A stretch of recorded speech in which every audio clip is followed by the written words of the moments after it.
महाभारत के दो दासी पुत्र भी राजकुमार और कौरव क्यों नहीं कहलाए और क्यों नहीं लड़ा कुरुक्षेत्र का युद्ध। महाभारत में गांधारी के पुत्रों को कौरव पुत्र कहा गया, लेकिन उनमें से एक कौरव वंशी नहीं था। धृतराष्ट्र और गांधारी के 99 पुत्र और एक पुत्री थी, जिन्हें कौरव कहा जाता था। गांधारी ने वेदव्यास से पुत्रवती होने का वरदान प्राप्त कर किया था। इस वरदान के चलते ही गांधारी को 99 पुत्र और एक पुत्री की प्राप्ति हुई थी। उक्त सभी संतानों की उत्पत्ति 2 वर्ष बाद कुंडों से हुई थी। गांधारी की बेटी का नाम दुशाला था। गांधारी जब गर्भवती थी तब धृतराष्ट्र ने अन्य एक महिला के साथ रात बिताई थी। इसके कारण एक पुत्र का जन्म हुआ। युयुत्सु। गांधारी जब गर्भवती थी तब धृतराष्ट्र की सेवा आदि कार्य करने के लिए एक वणिक वर्ग की दासी रखी गई थी। धृतराष्ट्र ने उस दासी से ही सहवास कर लिया। सहवास के कारण दासी भी गर्भवती हो गई। उस दासी से एक पुत्र उत्पन्न हुआ जिसका नाम युयुत्सु रखा गया। युयुत्सु एक धर्मात्मा था, इसलिए दुर्योधन की अनुचित चेष्टाओं को बिल्कुल पसंद नहीं करता था और उनका विरोध भी करता था।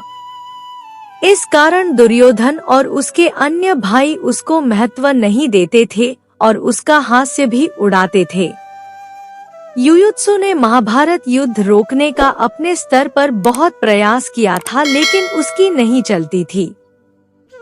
जब युद्ध प्रारंभ हुआ तो पहले तो वह कौरवों की ओर ही था, लेकिन युधिष्ठिर के कहने पर उन्होंने इन वक्त पर पाला बदल लिया था।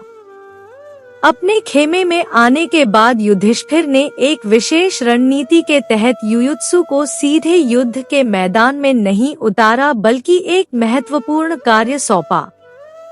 युधिष्ठिर जानते थे कि वह इस कार्य में सबसे योग्य है।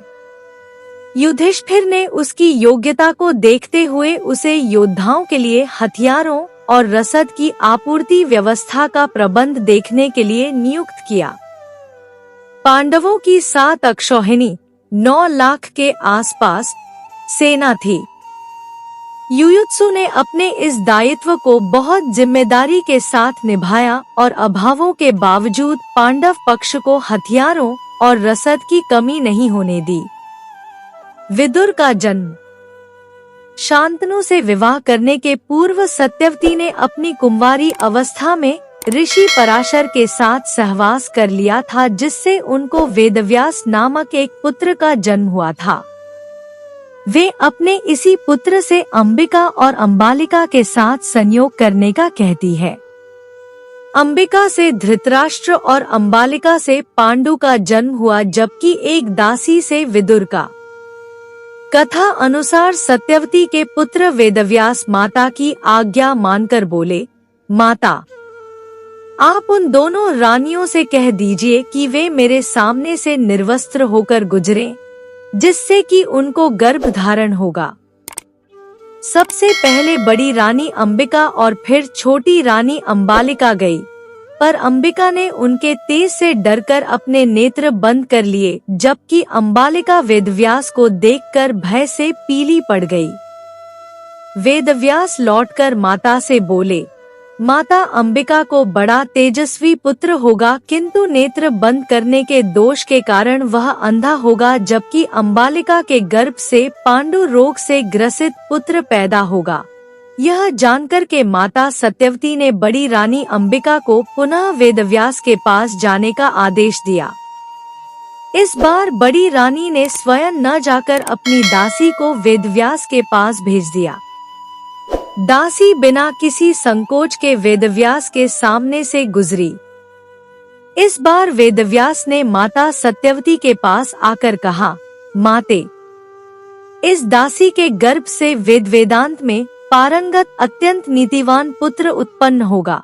इतना कहकर वेदव्यास तपस्या करने चले गए।